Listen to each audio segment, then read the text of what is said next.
മനോജ് ഒരു ബാങ്ക് ഉദ്യോഗസ്ഥനാണ്. എല്ലാവർക്കും പ്രിയപ്പെട്ട ഒരു പരോപകാരിയായ ഒരു നല്ല മനുഷ്യൻ. ആത്മാർത്ഥമായിട്ട് ജോലി ചെയ്യുന്നത് കൊണ്ട് മേലുദ്യോഗസ്ഥർക്കെല്ലാം മനോജിനെ വലിയ ഇഷ്ടമാണ്. അതുപോലെ സഹപ്രവർത്തകർക്കും ഇഷ്ടമാണ്. അവരുടെ ചെറിയ ചെറിയ ജോലികൾ പോലും മനോജ് ഏറ്റെടുത്ത് ചെയ്തു കൊടുക്കും. എന്ത് കാര്യവും, ഒരു ചെറിയ കാര്യമാണെങ്കിലും വലിയ കാര്യമാണെങ്കിലും മനോജിനോടൊന്ന് പറഞ്ഞാൽ മതി, മനോജ് അത് ചെയ്തു കൊടുക്കും.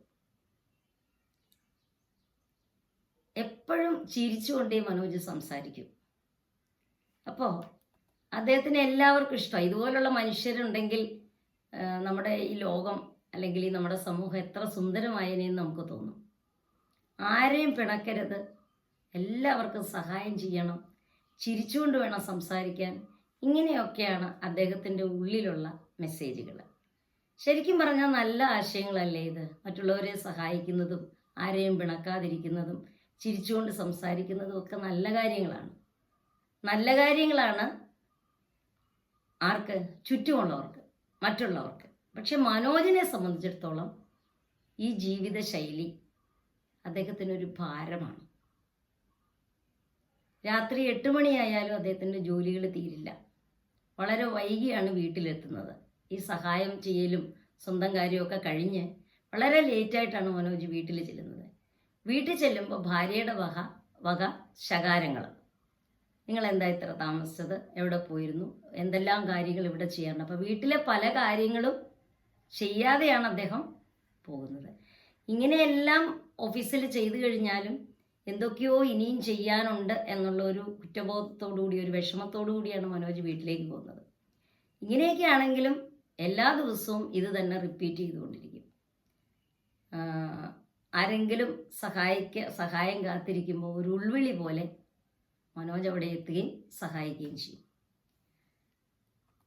അദ്ദേഹത്തിന് ആരോടും നോ പറയാൻ പറ്റില്ല എന്നുള്ളൊരു വാക്ക് അദ്ദേഹം പറയില്ല. അഥവാ ഇനി ആരോടെങ്കിലും നോ പറഞ്ഞാൽ കുറ്റബോധമാണ്. അവരെന്ത് വിചാരിക്കും? ഞാൻ സ്വാർത്ഥനാണെന്ന് വിചാരിക്കില്ലേ? ഞാനത് ചെയ്തു കൊടുത്തില്ലെങ്കിൽ അവരെന്നെ പറ്റി എന്താണ് ചിന്തിക്കുക? ഇങ്ങനെ ഓർത്ത് മനസ്സ് വിഷമിച്ചുകൊണ്ടിരിക്കും. മറ്റുള്ളവരുടെ ആവശ്യങ്ങൾക്ക് പ്രാധാന്യം കൊടുത്തുകൊണ്ട് സ്വന്തം ആവശ്യങ്ങളെ അവഗണിച്ചുകൊണ്ട് ചെയ്യുന്ന ഒരു രീതി. നിങ്ങൾ ഈ മനോജിനെ പോലെയാണോ?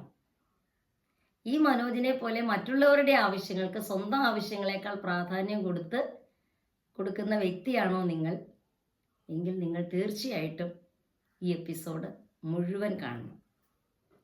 ഇത് തൊഴിൽ സ്ഥലങ്ങളിൽ മാത്രമല്ല, നമ്മുടെയൊക്കെ കുടുംബങ്ങളിലും ഉണ്ട് ഇങ്ങനെ മറ്റുള്ളവരെ സഹായിച്ചും സന്തോഷിപ്പിച്ചും പ്രീതിപ്പെടുത്തിയും സ്വന്തം ലൈഫ് കളയുന്ന ഒരുപാട് ആളുകൾ. അത് അമ്മമാരുണ്ടാകാം, അമ്മായിയമ്മമാരുണ്ടാകാം, മരുമക്കളുണ്ടാകാം. പൊതുവെ സ്ത്രീകൾക്കാണ് ഇത് കൂടുതൽ.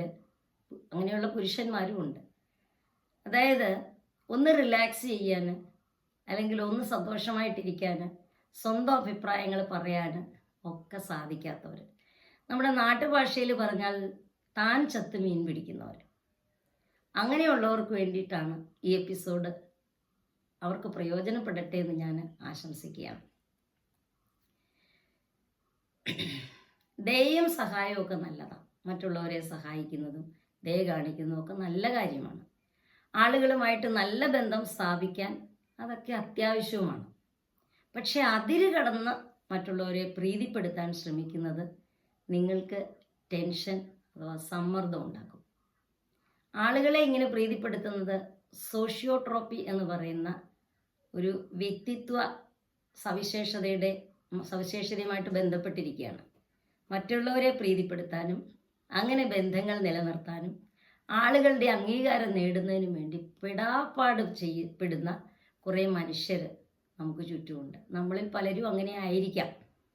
എനിക്കുണ്ട് കേട്ടോ ഈ ആളുകളെ പ്രീതിപ്പെടുത്തുന്ന ഒരു സ്വഭാവം. പക്ഷെ ഇവരനുഭവിക്കുന്ന മാനസിക സംഘർഷം വളരെ വലുതാണ്. ഇവരെ നമുക്ക് പീപ്പിൾ പ്ലീസേഴ്സ് എന്ന് വിളിക്കാം, മറ്റുള്ളവരെ പ്രീതിപ്പെടുത്തുന്നവർ. ഇനി ഇവരുടെ പ്രത്യേകതകൾ എന്തൊക്കെയാണെന്ന് നമുക്കൊന്ന് നോക്കാം. ഇത്തരം ആളുകൾക്ക് നോ പറയാൻ ബുദ്ധിമുട്ടാണ്. ആളുകളോട് നോ പറയുമ്പോൾ കുറ്റബോധമാണ്. ഈ പറഞ്ഞതുപോലെ മറ്റുള്ളവർ എന്ത് വിചാരിക്കും, ഞാൻ ദുഷ്ടനാണ് അല്ലെങ്കിൽ സ്വാർത്ഥനാണെന്നൊക്കെ ചിന്തിച്ചു പോകില്ലേ? പിന്നെ അതുപോലെ തന്നെ ഈ ഒരു ചിന്തയാണ് ഇവരുടെ മനസ്സിലെപ്പോഴും. ഇതിങ്ങനെ ഇവരെ അലട്ടിക്കൊണ്ടിരിക്കും. ഇവർക്ക് ഇഷ്ടപ്പെടാത്ത കാര്യങ്ങളോട് പലപ്പോഴും ഇവർക്ക് യോജിക്കേണ്ടതായിട്ട് വരുന്നു. അതിഷ്ടമല്ല എങ്കിൽ കൂടെ അതിനോട് യോജിക്കേണ്ടതായിട്ട് വരുന്നു. അതുപോലെ തന്നെ ഇഷ്ടമില്ലാത്ത കാര്യങ്ങൾ ചെയ്യേണ്ടി വരുന്നു. ചെയ്യാൻ ഇഷ്ടമില്ല, പക്ഷേ ഈ പ്ലീസിങ് പീപ്പിൾ എന്നുള്ളൊരു സ്വഭാവം ഉള്ളത് കൊണ്ട് അത് ചെയ്യുന്നു. ഇങ്ങനെയുള്ളവർക്ക് ആത്മാഭിമാനം അഥവാ സെൽഫ് എസ്റ്റീം വളരെ കുറവായിരിക്കും. അതുകൊണ്ടാണ് ഇവർക്ക് ഇവരിൽ മതിപ്പില്ല. അതുകൊണ്ടാണ് ഇവർ മറ്റുള്ളവരുടെ കയ്യിൽ നിന്ന് അംഗീകാരം കിട്ടുന്നതിനും സ്നേഹം കിട്ടുന്നതിനും വേണ്ടിയൊക്കെ സ്വന്തം കാര്യങ്ങൾ പോലും മാറ്റി വെച്ചിട്ട് മറ്റുള്ളവരുടെ കാര്യങ്ങൾ ചെയ്ത് ആ അംഗീകാരങ്ങളൊക്കെ സ്വീകരിക്കുന്നു. ഇനി ഇവരൊരു സ്വന്തം തെറ്റല്ലെങ്കിൽ പോലും കുറ്റങ്ങളൊക്കെ ഇവരങ്ങ് ഏറ്റെടുക്കും. ഇവരുടെ കാര്യങ്ങൾ ചെയ്യാൻ ഇവർക്ക് ഒഴിവ് സമയം ഉണ്ടാവില്ല. നമ്മൾ ഫ്രീ ടൈം, മീ ടൈം എന്നൊക്കെ പറയുന്നില്ലേ, അതൊന്നും ഇവർക്കുണ്ടാവില്ല. എപ്പോഴും ജോലികളാണ്. സ്വന്തം ആവശ്യങ്ങൾ ഇവർ അവഗണിച്ച് കളയുകയാണ്. ഇനി ഒരു വാക്ക് തർക്കം നടക്കുന്നതിനിടയ്ക്ക് ഒരു കാര്യം സംസാരിക്കുന്നു. ഇവർക്ക് സ്വന്തമായൊരു അഭിപ്രായമുണ്ട്, പക്ഷേ അതവർ പറയില്ല. മറ്റുള്ളവരുടെ അഭിപ്രായത്തോട് ഇവരങ്ങ് യോജിക്കും. കാരണം എന്തെന്ന് വെച്ചാൽ ഈ വാദപ്രതിവാദങ്ങളും തർക്കങ്ങളും വഴക്കുകളും ഒക്കെ ഇവർക്ക് വളരെ ബുദ്ധിമുട്ടാണ്. ഞാൻ മൂലം ഒരു തർക്കം ഉണ്ടാവാൻ പാടില്ല, മറ്റുള്ളവരെ വിഷമിപ്പിക്കാൻ പാടില്ല എന്ന മനോഭാവമാണ് ഇവർക്കുള്ളത്. ഇവർ പെട്ടെന്ന് ടയേർഡായിപ്പോവും. കാരണം സ്വന്തം കാര്യം ചെയ്യുന്നില്ല എന്നുള്ള ടെൻഷനുണ്ട് ഇവരുടെ ഉള്ളിൽ. മറ്റുള്ളവരുടെ കാര്യങ്ങൾ ചെയ്തും ഒക്കെ ഇവരൊരുപാട് ക്ഷീണിക്കുന്നു. ഇവർ പെട്ടെന്ന് ടയേർഡാകുന്നു.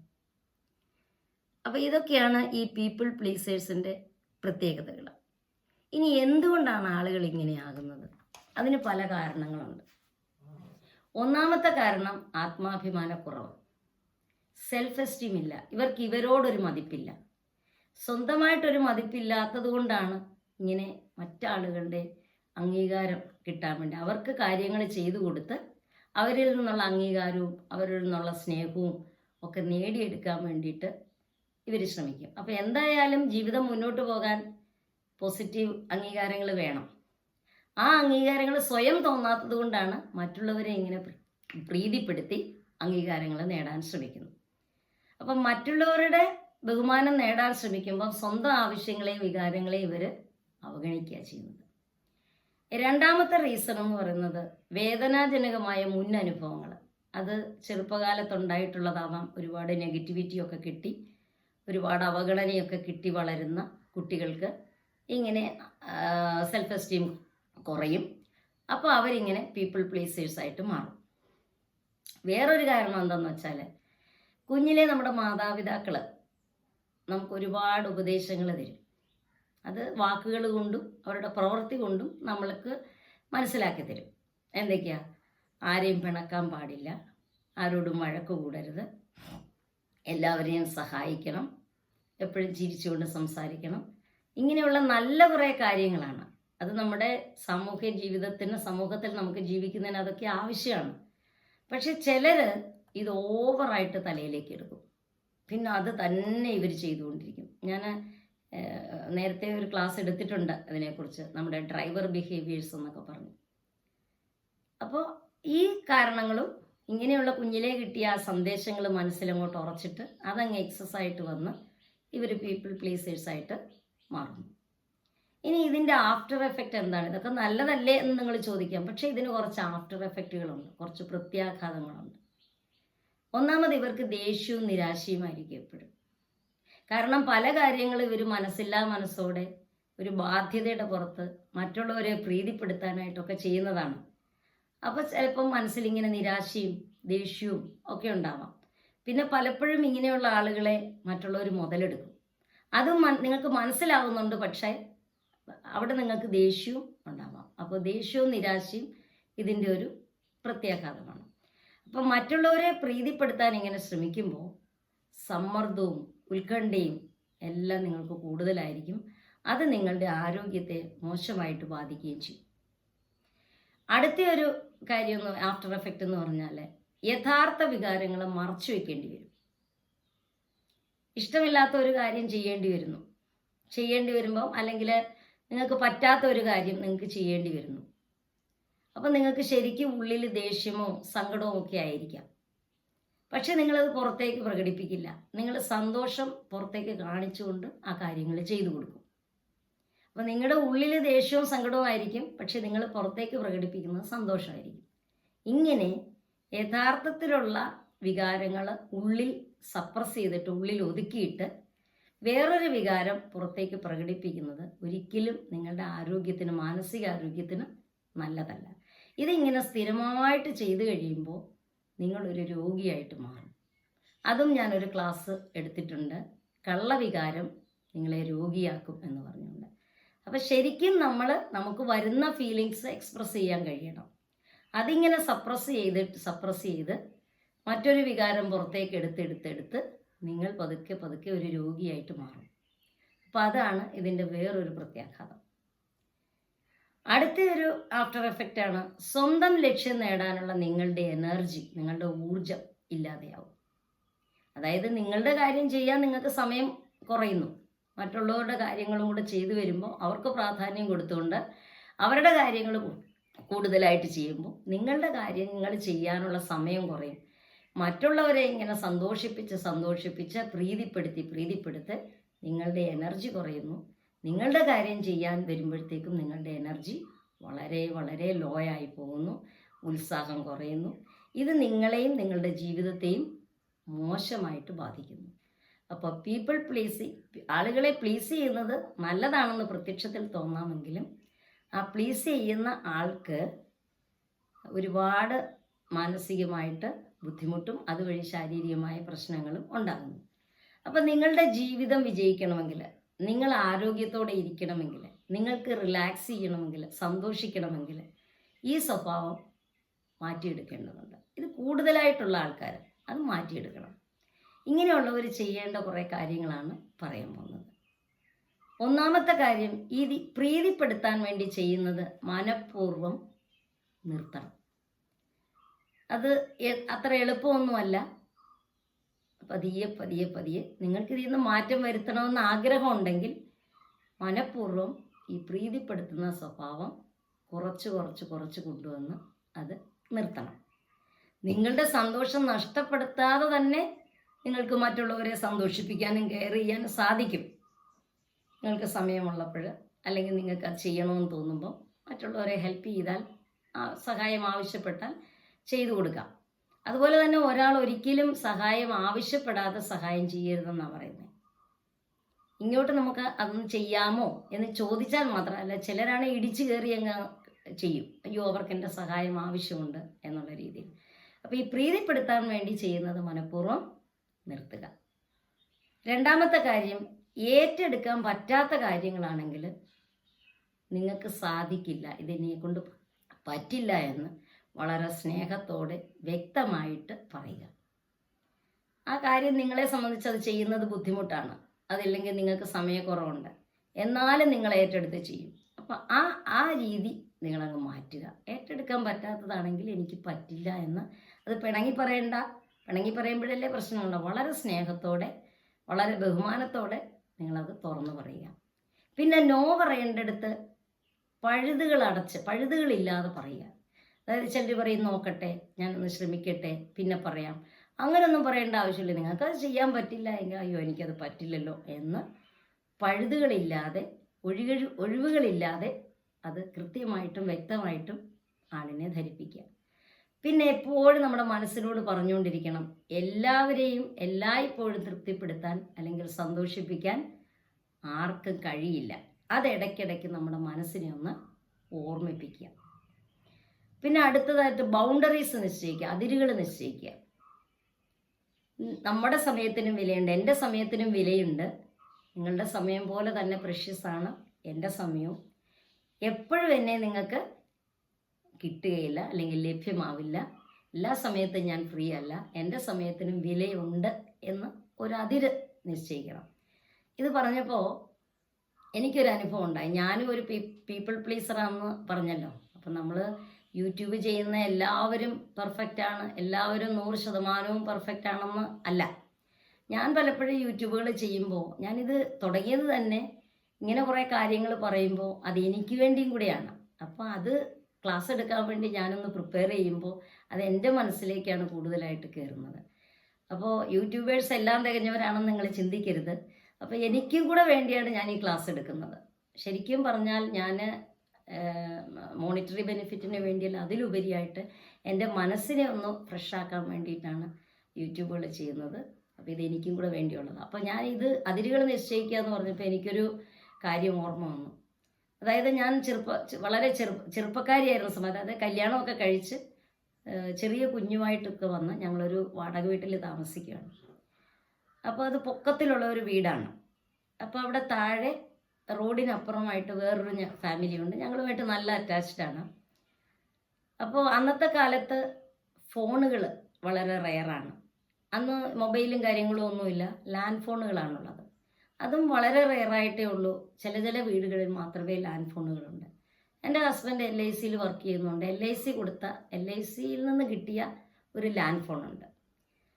അപ്പോൾ ആ ലാൻഡ് ഫോൺ വീട്ടിലുണ്ട്. അപ്പോൾ അതിൻ്റെ ഞങ്ങളുടെ ഓപ്പോസിറ്റ് വീട്ടിലെ ആ സുഹൃത്ത് എൻ്റെ അടുത്ത് ഫോൺ നമ്പർ ചോദിച്ചു, നിങ്ങളുടെ നമ്പർ ഒന്ന് തരാമോ, എനിക്ക് അത്യാവശ്യത്തിന് ആരെങ്കിലും ഒന്ന് വിളിച്ചാൽ എനിക്ക് ആ നമ്പർ കൊടുക്കാമല്ലോ എന്ന് പറഞ്ഞു. അപ്പം ഞാൻ സന്തോഷത്തോടെ നമ്പർ കൊടുത്തു. ഇവരെന്ത് ചെയ്തു എന്ന് വെച്ചാൽ, ഇവർ സർവ്വ ആളുകൾക്കും, ഇവരുടെ ഫ്രണ്ട്സ്, ഇവരുടെ റിലേറ്റീവ്സ് എല്ലാവർക്കും എൻ്റെ ഈ നമ്പർ കൊടുത്തു. അപ്പോൾ ദൂരെ ഫോൺ കോളുകൾ, ഒരു ദിവസം ഒരു 10 കോളൊക്കെ വരും. ഇവർ ഒത്തിരി റിലേഷൻഷിപ്പ് ഉള്ളവരാണ്. ഒരുപാട് പേര് വിളിക്കാൻ തുടങ്ങി. അപ്പോൾ ഇവർ വിളിക്കുമ്പോൾ ഞാൻ എന്ത് ചെയ്യണം, ഈ താഴെ ഇറങ്ങിയിട്ട് മതിലിൻ്റെ അടുത്ത് എന്നിട്ട് ഇവരെ ഉറക്കം വിളിക്കണം. വിളിച്ച് ഇവരോട് പറയണം ദേ ഫോൺ വന്നു, എന്നിട്ട് വേണം ഇവർ വന്ന് ഈ ഫോൺ എടുക്കാൻ. പലപ്പോഴും എൻ്റെ കുഞ്ഞ് ഉറങ്ങുന്ന സമയത്താണ്, വല്ല പ്രയാസപ്പെട്ടാണ് അവനെ ഒന്ന് ഉറക്കുന്നത്. ഉറങ്ങുമ്പോഴാണ് അന്നത്തെ ലാൻഡ് ഫോണിൻ്റെ മണിയടി ശബ്ദം ഭയങ്കര അരോചകമായ ശബ്ദമല്ലേ, ട്രൺ ട്രൺ ബെല്ലടി. ആ ബെല്ലടി കേൾക്കുമ്പോൾ എൻ്റെ കുഞ്ഞുണരും, കരയാൻ തുടങ്ങും. ആ കരയുന്ന കുഞ്ഞിനെയും ഒന്നുകിൽ കയ്യിൽ പിടിച്ചുകൊണ്ടാണ്, അല്ലെങ്കിൽ അവനെ ഒന്ന് ഇട്ടിട്ടാണ് ഞാൻ ഓടിപ്പോയി ഇയാളിനെ വിളിക്കുന്നത്. അപ്പോൾ അതെനിക്കൊരു വളരെ ഭാരമായിട്ട് തോന്നി. പക്ഷെ എനിക്ക് അവരോട് പറയാനൊരു ബുദ്ധിമുട്ട്, ഈ പീപ്പിൾ പ്ലീസിങ് മെൻറ്റാലിറ്റി മനസ്സിൽ കിടക്കുന്നതുകൊണ്ടാണ്. അപ്പോൾ ഞാൻ വല്ലാതെ വിഷമിച്ചു. പിന്നെ ഒരു ദിവസം ഞാൻ തീരുമാനിച്ചു, ഇത് ഇങ്ങനെ സ്റ്റോപ്പ് ചെയ്തില്ലെങ്കിൽ ഇതെനിക്ക് ഒരുപാട് ബുദ്ധിമുട്ടുണ്ടാകും. അപ്പോൾ ഞാൻ തീരുമാനിച്ചു ഇവരുടെ അടുത്ത് സ്നേഹത്തോടെ പറയാം, പിണങ്ങാൻ പറ്റില്ലല്ലോ, ഫ്രണ്ട്സ് അല്ലേ. അപ്പോൾ ഞാൻ ഒരു ദിവസം അവർ വന്നപ്പോൾ പറഞ്ഞു, എല്ലാവരുടെ അടുത്ത് ഇനി ഫോൺ നമ്പർ കൊടുക്കരുത്, നിങ്ങൾക്ക് അത്യാവശ്യം എമർജൻസി ഉണ്ടെങ്കിൽ മാത്രം വിളിക്കാനല്ലേ ഞാൻ നമ്പർ തന്നത്. കൊച്ചുറങ്ങുന്ന സമയത്തായിരിക്കും ഫോൺ കോൾ വരുന്നത്. അപ്പം ഞാൻ ഇവിടുന്ന് ഇറങ്ങി ഓടി അവിടെ വന്ന് നിങ്ങളുടെ അടുത്ത് പറയുന്നതിന് എനിക്ക് ബുദ്ധിമുട്ടുണ്ട്, പ്ലീസ് ഇനി അത് ചെയ്യരുത്. എനിക്ക് സ്നേഹം കൊണ്ടാണ് ഞാൻ പറയുന്നത് കേട്ടോ, എനിക്കത് ബുദ്ധിമുട്ടുള്ളത് കൊണ്ടാണ് പറഞ്ഞു. അവർ സമ്മതിച്ചു. പിന്നെ അവർ നമ്മളെ ശല്യപ്പെടുത്തിയിട്ടില്ല. അപ്പം നമ്മൾ അവിടെ പറയാതിരുന്നു കഴിഞ്ഞാൽ നമുക്ക് ഒരുപാട് ആ വിഷമം നമ്മൾ എന്തിനാ സഹിക്കുന്നത്? മറ്റുള്ളവരെ പ്രീതിപ്പെടുത്താൻ വേണ്ടി അങ്ങനെ വിഷമങ്ങളൊന്നും സഹിക്കേണ്ട ആവശ്യമില്ല എന്നെനിക്കന്ന് ബോധ്യമായി. അപ്പം അതിരുകൾ നിശ്ചയിക്കുക, ഞാൻ എപ്പോഴും ലഭ്യമല്ല എന്നുള്ള കാര്യം അവരെ മനസ്സിലാക്കുക. ഇനി ഈ പീപ്പിൾ പ്ലീസിങ് പാറ്റേൺ എന്ന് പറഞ്ഞാൽ ദീർഘകാലമായിട്ട് നിൽക്കുന്ന ഒരു പാറ്റേൺ ആയിട്ട് നമുക്ക് മാറിയിട്ടുണ്ടാവാം. നമ്മൾ യൂസ് ചെയ്ത് ഇതൊരു പാറ്റേൺ ആയിട്ട് മാറി. അത് മാറ്റാൻ വളരെ ബുദ്ധിമുട്ടാണ്, പ്രത്യേകിച്ചും വർഷങ്ങളായിട്ട് തുടരുന്നത്. ഈ പെരുമാറ്റം ഞാൻ നേരത്തെ പറഞ്ഞ രീതികളിലൊക്കെ നിങ്ങൾ മാറ്റാൻ ശ്രമിക്കുക. പക്ഷെ മാറ്റാൻ പറ്റിയില്ലെങ്കിൽ നിങ്ങൾ തീർച്ചയായിട്ടും ഒരു മാനസികാരോഗ്യ വിദഗ്ധനുമായിട്ട് സംസാരിക്കുക. അപ്പോൾ പരിശീലനം കിട്ടിയ ഒരു തെറാപ്പിസ്റ്റിന് നിങ്ങളെ സഹായിക്കാൻ പറ്റും. നിങ്ങളുടെ പെരുമാറ്റം നിയന്ത്രിക്കാനും സ്വന്തം ആവശ്യങ്ങൾക്ക് പ്രാധാന്യം കൊടുക്കാനും ആരോഗ്യകരമായ അതിരുകൾ സ്ഥാപിക്കാനും ഒക്കെ നിങ്ങളെ സഹായിക്കാൻ തീർച്ചയായിട്ടും ഒരു മാനസികാരോഗ്യ വിദഗ്ധൻ അല്ലെങ്കിൽ ഒരു തെറപ്പിസ്റ്റിന് സാധിക്കും. അപ്പോൾ അങ്ങനെയുള്ള സഹായം നിങ്ങൾ തേടണം.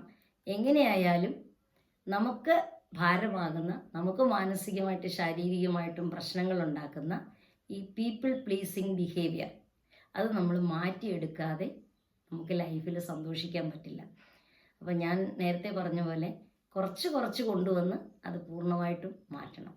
എന്ന് വെച്ച് സഹായം ചെയ്യരുതെന്നോ ദയ കാണിക്കരുതെന്നോ, ഇതെല്ലാം വേണം. ഇതെല്ലാമാണ് മനുഷ്യബന്ധങ്ങൾ നിലനിർത്താൻ, കുടുംബത്തിലായാലും സമൂഹത്തിലായാലും തൊഴിൽ സ്ഥലങ്ങളിലൊക്കെ ആയാലും പരസ്പരം സഹായിക്കുകയും സ്നേഹിക്കുകയും ദയ കാണിക്കുകയും ഒക്കെ ചെയ്യണം. പക്ഷെ അത് അതിര് കവിഞ്ഞു പോയാൽ അത് നമുക്ക് പ്രശ്നങ്ങളുണ്ടാകും. ഈ എപ്പിസോഡ് ഞാനിവിടെ വൈൻഡപ്പ് ചെയ്യുകയാണ്. സബ്സ്ക്രൈബ് ചെയ്യാതെ കാണുന്നവരുണ്ടെങ്കിൽ ദയവായിട്ടൊന്ന് സബ്സ്ക്രൈബ് ചെയ്യണം. അതുപോലെ നിങ്ങളിങ്ങനെ പീപ്പിൾ പ്ലീസർ ആണോ? അപ്പോൾ നിങ്ങളുടെ കമൻറ്റുകളൊക്കെ എഴുതുക. അപ്പോൾ എല്ലാവർക്കും എല്ലാ നന്മകളും നേരുന്നു. Thank you so much.